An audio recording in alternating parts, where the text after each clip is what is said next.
here we've got some metal bars and some cut pieces from those metal bars, 1/2 inch thick here, and one next to it is 1/4 inch thick, 1 inch wide both, and some other pieces cut up here.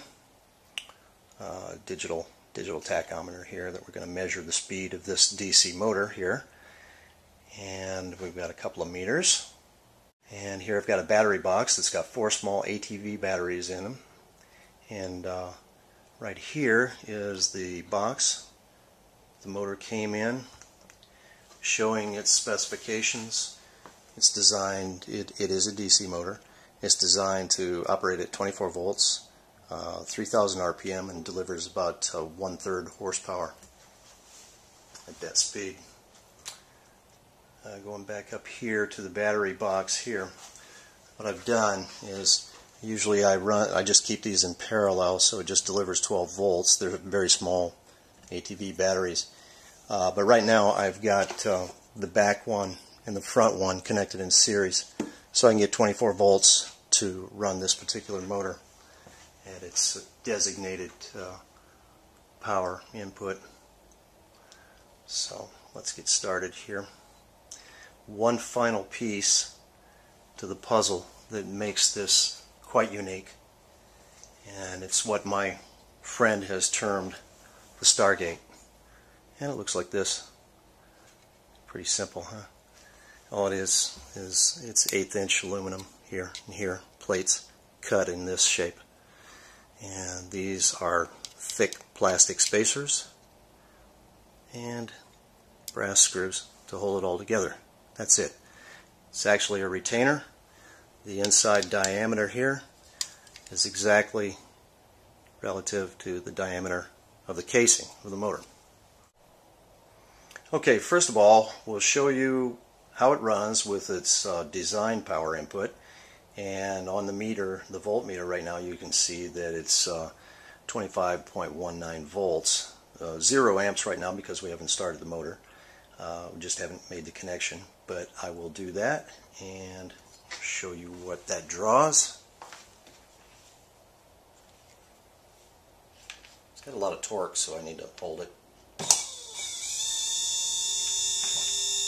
Okay, there we go. You can see that it's drawing, okay, what's it drawing? It's drawing 0.598. It's dropping down because these batteries are really pulling down. They're not very charged. But usually it's about 0.6 amps. It's running at, let's take a look here, see if you can, I don't know if you can see this. I may have to adjust this a little bit. 3,300, I don't know if that shows up, 3,374 RPM.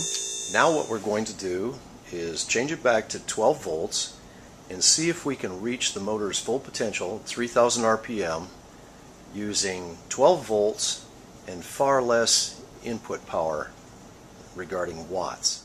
The Stargate, and it simply slips on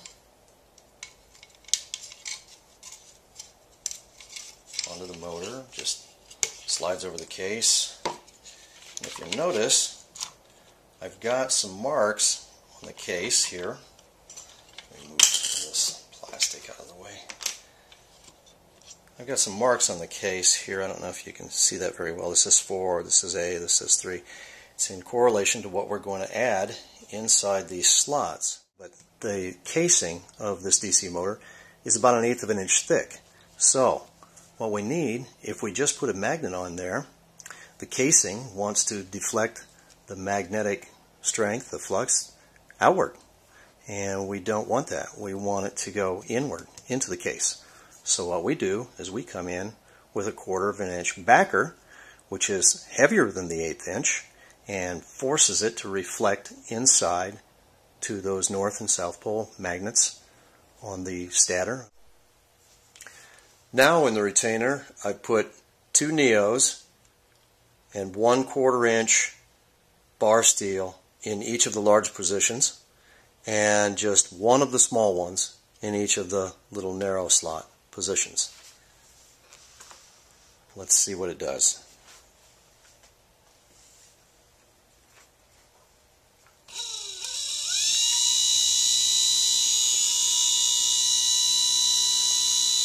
check the RPM, 3720, 26, 3730. So it's gaining 3730 at least. Power.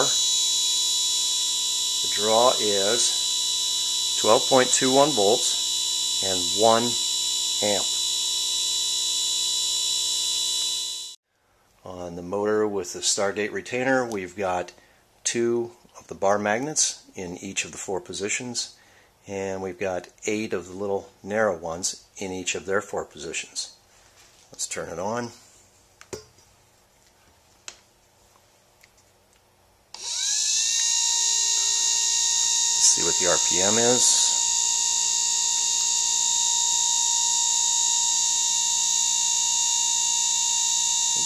Get it on there. 3,500, roughly 3,500 RPM. Goes up and down a little bit. It's drawing 12.34 volts at 1 amp.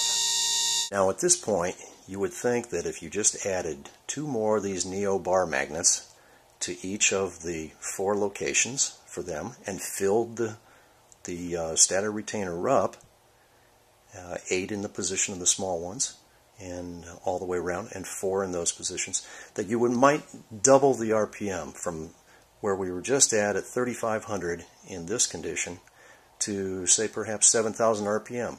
That's where you would be totally wrong, because what it actually does is it quadruples the speed and gets close to 15,000 RPM. Now this little motor isn't going to run for very long at 15,000 RPM. It's not designed to go but anything but around 3,000 RPM. And the fact that there are no ball bearings on the shaft on either end, just those sleeve bearings, that's where your heat would come in. Because remember, at 3,500 RPM, we were only drawing 12 watts. And at 33 or 3,400 RPM initially, without an enhanced stator magnetic field, that we were drawing 15 watts. So now we're drawing 3 watts less of power and getting a little higher RPM out of this motor with the enhanced field. Now, that's at 12 volts. You load this up fully and operate it with the 24 volts, this little motor wants to hit close to 30,000 RPM. Now, it can run that fast, but only for a few minutes before it just seizes up just from the heat of this. Because remember, it's still going to draw less power with the enhanced field than it would with raw power coming in. So it's a pretty amazing thing. Okay, here's the final demonstration. We've got, we're starting with 12.28 volts on the voltmeter, and the Stargate motor has all 4 of the large bar magnets in place, all in the 4 different locations all the way around, and the 8 small ones in place. So we've got maximum magnetic interaction with the stator field inside, and I've got the digital tach set up to show you what the RPM is. Can't run this for long because I know it'd blow this motor because it just goes crazy. It's just so powerful. But here it goes. So just keep an eye on the tach here, and I'll give it some power. 7,000, 8,000, 9,000. 10,000, oops, I gotta shut it down because it wants to go to 15,000 RPM. Yes, it is spinning. And remember, we're talking about a motor that's only designed to operate at 3,000 RPM. So to, have all this less power input and get this kind of output out of it by just enhancing the magnetic field, truly a Stargate operation.